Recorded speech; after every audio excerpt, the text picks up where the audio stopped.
Mga mi, tayo nga mag-usap tayo, lumapit ka dito. Malinaw sa atin na team real lang tayo, di ba? REEL. Kaya nga ang wish lang natin ay magkaroon sila ng magandang movie na sila lang as a Wilka fan, as a Wilka stan. Ngayon, kung in a relationship na si Bianca, hayaan na natin siya. Hindi lang maganda yung timing kasi kalalabas lang ng advertisement nila ng Greenwich tapos may ganap sila, nag-out of the country, nag-upload ng pictures. So, medyo, di ba, taliwas doon sa ipinapakita sa mga advertisement, sa mga ads, sa mga endorsement. Kung sakali na ipupush na to, go na, Ate Bianca. Kailangan mo nang pumili ng isa lang. Parang awa mo na, be. Okay? Palayain mo na kami. Charot.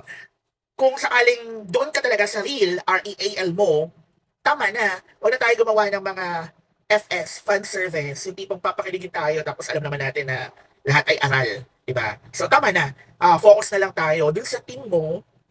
Tapos, si Will, stand alone or hayaan na lang siya magkaroon ng ibang ka-love team. Diba? Yung official love team talaga. Kasi ang gulo-gulo na ngayon sa ex. Hindi na nagiging payapa.